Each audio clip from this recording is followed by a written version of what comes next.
My name's Aaliyah Downs, and this is my physical assessment checkoff video. So we've already gotten a patient history, so now we can just start with the assessment. So we're gonna start with the head, we're gonna start with the face, we're gonna inspect, palpate, everything is symmetrical, there's no abnormalities, and then you're gonna inspect and palpate the head. Make sure there's no nodules, no visible or palpable abnormalities there either. So now we're going to palpate the temporal arteries on each side.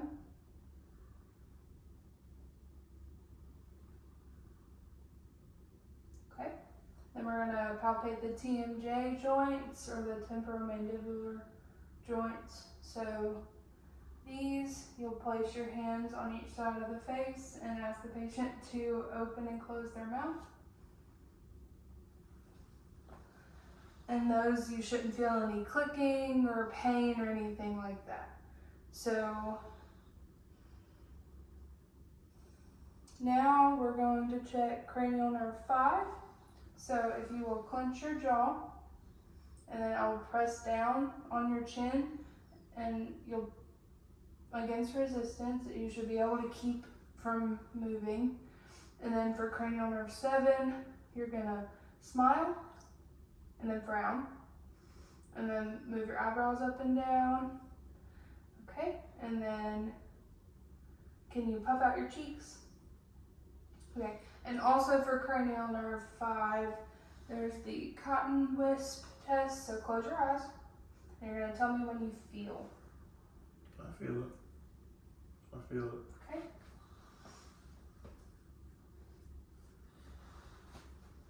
All right, and then close your eyes tightly. That was also for cranial nerve 7. Okay. So next we're going to go to the eyes. So first we're going to check the vision with the Snellen chart. So for this Snellen chart, you're going to be 20 feet away. So he will stand over here, and the chart is placed here. So you'll ask the patient to cover one of their eyes and read the lowest possible line. D-E-F-P-O-T-E-C. And then you'll get them to cover their other eye. D-E-F-P-O-T-E-C. And then they will read it with each eye, like both eyes together. D-E-F-P-O-T-E-C. Okay? Now you can sit down.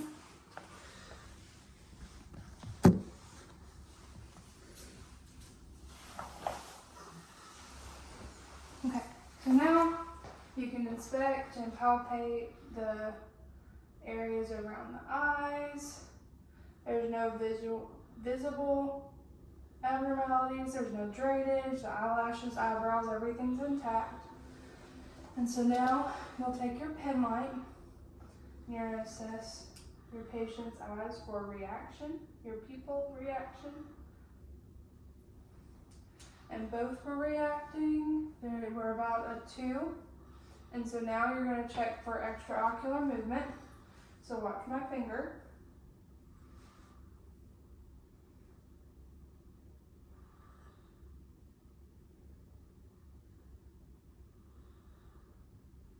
Okay.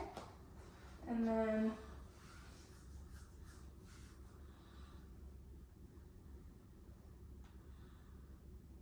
everything on his eyes, his sclera, conjunctiva, everything was white, clear. There was no cloudiness, anything like that. Okay, so next we're going to go to the ears. So his ears look normal, symmetrical. There's no visual abnormalities or anything like that. There's no nodules, anything. There's no drainage. So now we're going to do the whisper test. So you're going to cover this here, and you're standing arm's length away. And so I'm going to whisper, and you're going to repeat what I say, okay? Football. Football. Okay? And then you're going to cover the opposite ear. I'm going to stand arm's length away. Baseball. Baseball. Okay? So the patient should be able to hear within an arm's length of a whisper. If they can't hear, that would be abnormal. Okay, so now we're gonna listen, or we're gonna assess the nose. We're gonna inspect and palpate so everything looks normal. There's no palpable abnormality. Okay, so now we're gonna do a sniff test. So you're gonna occlude one side of your nose and sniff, and do that on the other side. Okay, and then we're gonna palpate the sinuses. So the frontal and the maxillary. Okay. Now we're going to go to the mouth and the throat. So you're going to take your pen light and as the patient opens their mouth, okay, you're going to inspect the lips, the buccal mucosa, the gums, the teeth, the tongue, and the throat, and the uvula and the palate. So now I want you to stick your tongue out and say ah. Okay, when the patient says ah, you should see the uvula move up and down. And then I want you to move your tongue from side to side. Okay, that was testing cranial nerve 9 and 10 and 12.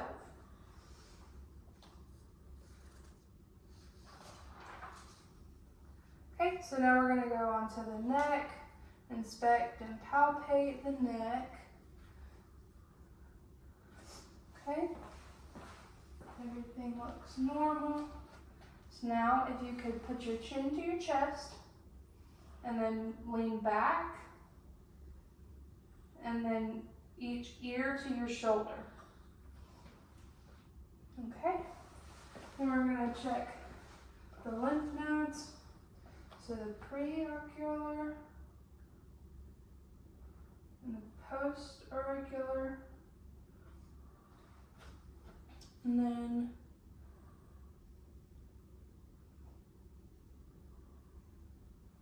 the tonsillar and the submental, submandibular, the occipital, and then the subclavicular,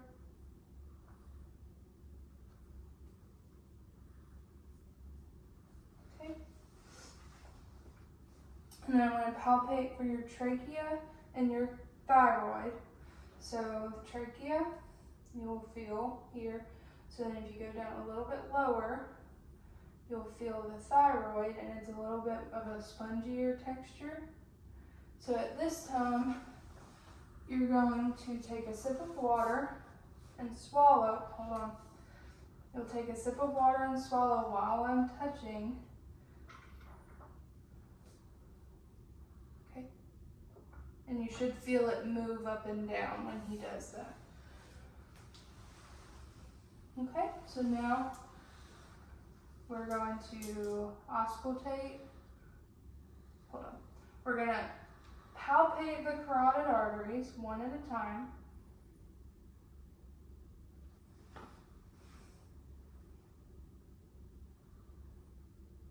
Okay, then we're going to use the bell of our stethoscope to auscultate for any bruits, which you should not hear anything.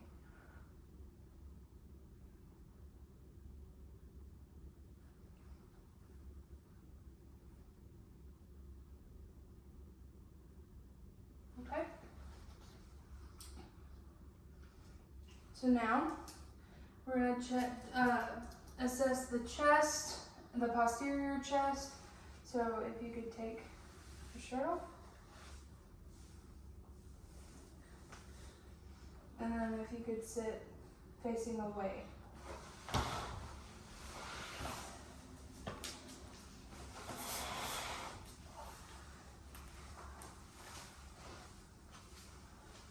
Okay, so this time we're going to palpate and inspect his posterior chest, and everything feels normal, everything looks normal.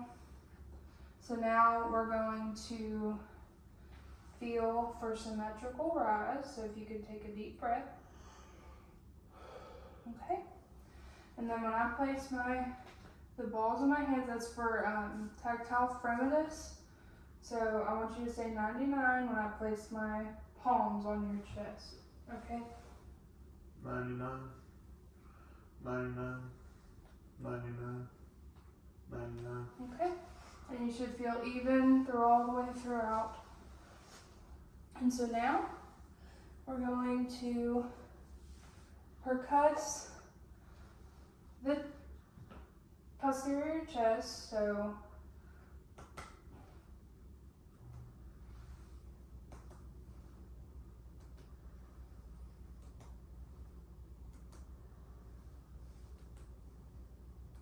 and then we're going to percuss over the costovertebral angle for flank pain. Did you feel any pain? No. Okay. And that you should not feel pain. If you did, that would be abnormal. So now we're going to listen to our breath sounds.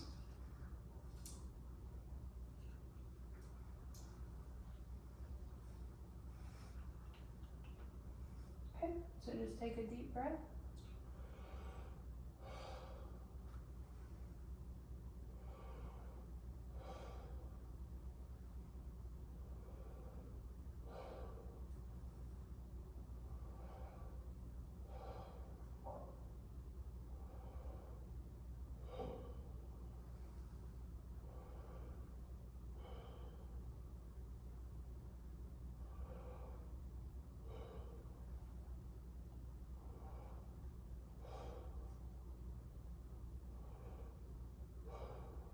Okay, everything sounded normal. So now we're going to, you can turn back around.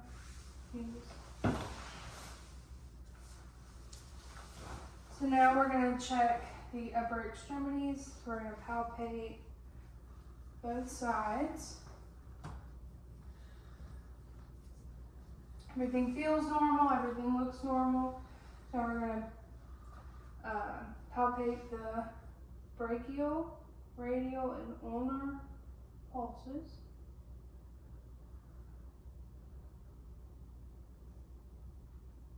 Okay, so radial, and ulnar. I'm going to do the same thing on the other side.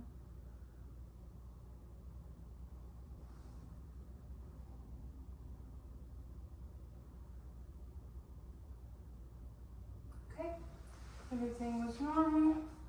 So now we're going to assess the capillary refill. Should be less than 3 seconds. Okay, and then I want you to lift your arms above your head, and then back, and then adduct, so towards you, and then abduct away from me. There you go. Okay, so now we're going to check the range of motion of the elbows. So if you could move your arm in and out on your elbows on both sides. Okay, and then pull away from me. There you go. And then, there you go. And then pull. Okay, so now we're going to check his fingers and his wrists. So if you could put your wrist down and then up, and then extend your fingers, then bring them in, and then touch each finger to the other on both sides. There you go. Okay, so now I want you to hold your arms out, and then with your index fingers, go back and forth and touch your nose. This is for cerebellar function. And then go faster. Okay. And then we're going to inspect the chest, or no, we're going to check for graphesthesis and sterognosis. So hold your hands out, close your eyes. I'm going to draw something and you're going to tell me what it is, okay? 3. Yep. 2. Okay, so then for stereognosis, you're going to hand them something, and they should be able to tell you what it is. Q-tip.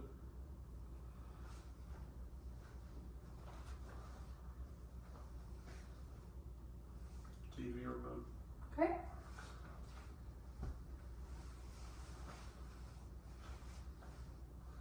And then now we're going to go to the chest, on the interior chest. So if you could lay down.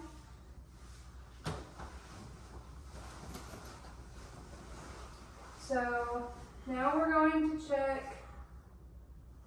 So we're going to inspect and palpate the interior chest. So we're also going to inspect the work of breathing, make sure there's not any vibrations or if he's breathing too hard. You're also going to check for PMI. And so now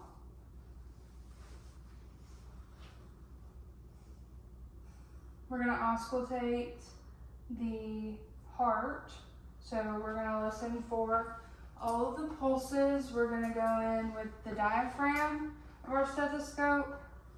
Then we're also going to listen with the bill of the stethoscope.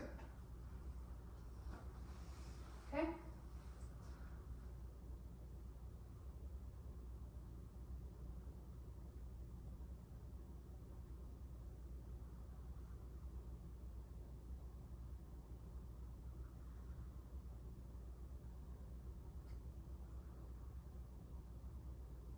Okay, and now with the bell, this is to listen to any murmurs.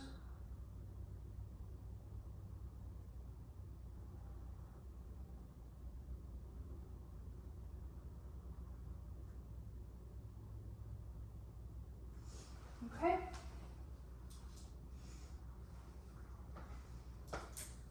So now we're going to inspect the abdomen. So we're going to look at it, make sure there's nothing abnormal, everything it's round, no abnormal coloration, no abnormal lumps or nodules, anything like that. Also going to look at the umbilicus, there's no signs of hernia. And so now we're going to listen and auscultate. So first we inspect, then we auscultate. We're going to listen to each quadrant for vowel sounds.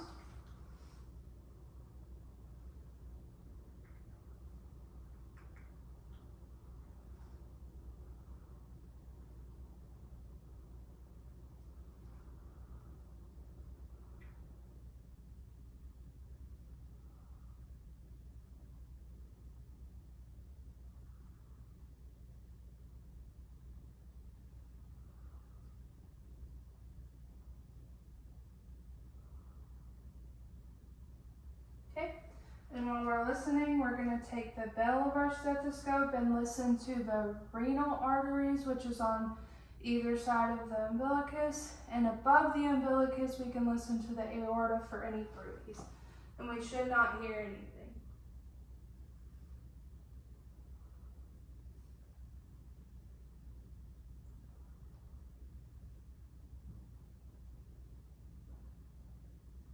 Okay. So now we can percuss all 4 quadrants.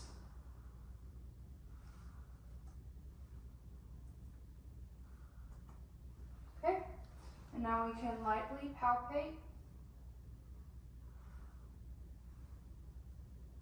Is there any pain?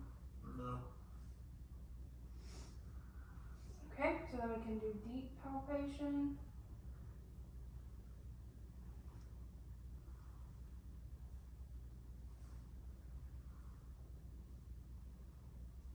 Okay, I don't feel any abnormalities. And then we're going to go on the right side underneath the ribs and see if we can palpate the liver. The only time we should be able to palpate the liver is if something was wrong or if it was enlarged or cirrhotic. So most of the time you should not be able to feel it.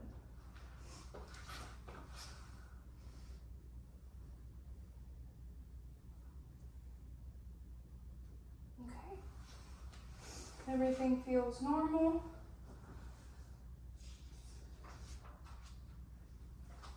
Okay, so we did inspection, auscultation, percussion, and palpation. And so now, while the patient is still lying down, we're going to inspect the lower extremities. So we're going to inspect, make sure everything looks normal.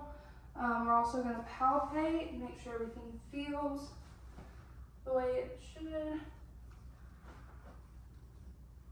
Okay? And so now if you could lift your leg, okay? And then do the other side. And then you're going to lift your leg 90 degrees. So all the way, there you go. And then the next leg, okay? Then we're going to check for hip, the rotation of the hip. So if you could turn your knees in and then turn your knees out. Okay. So now we're going to check for our pulses. And we're going to check for popliteal, which is underneath the knee, on each side. Then we're going to check the posterior tibial.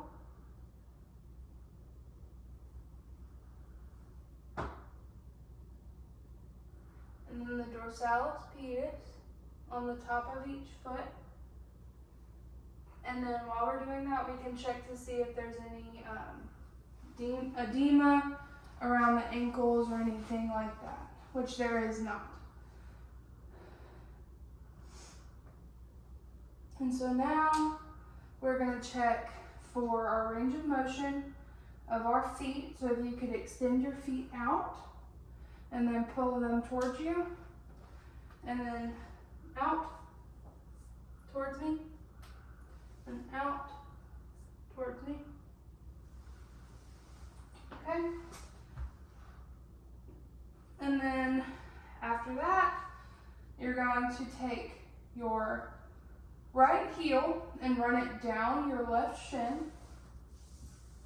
And this is checking for cerebellar function as well. So then your left heel down your right shin. Okay? And then if I could get you to stand up.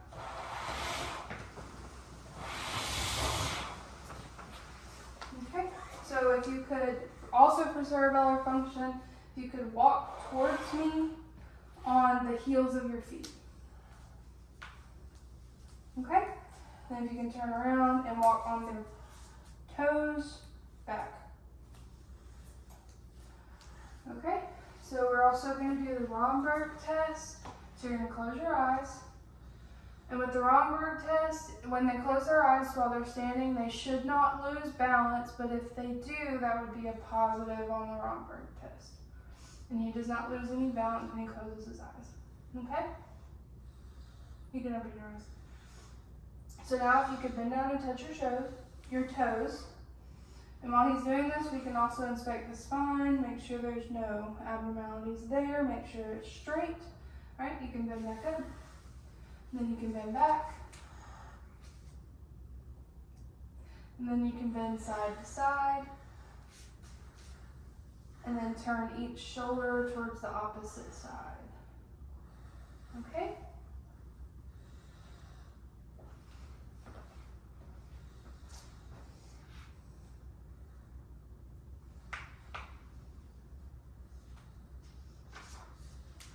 Okay, and now last, we are going to, if you could hop on one foot, and then do the other side. Okay, and that should be it for the assessment. We did not find any abnormal findings.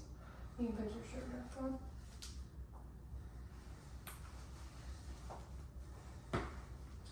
And then for our teaching,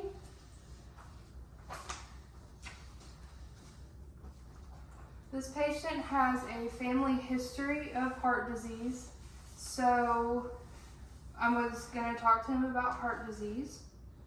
So if you want to sit down. Okay, so this patient has family history of heart disease. He does not currently show any symptoms, but it is still important to teach him how to know the signs and the importance of getting checked, because it is likely that he could get it. So, do you know what heart disease is? So heart disease is basically any issues that are going on with your heart. It could be valve problems or irregular heartbeats. It also can have to do with your heart vessels and your veins and arteries and everything throughout your entire body. So any buildup of plaque or cholesterol in your body can cause blockages, which can lead to heart attacks, chest pain. It can also, if you have blocked arteries, it's called atherosclerosis, but it can cause pain or swelling or cold feelings or lessened pulses in your extremities as well. So symptoms of this could be chest pain, irregular heartbeats, or if you feel like your heart is racing.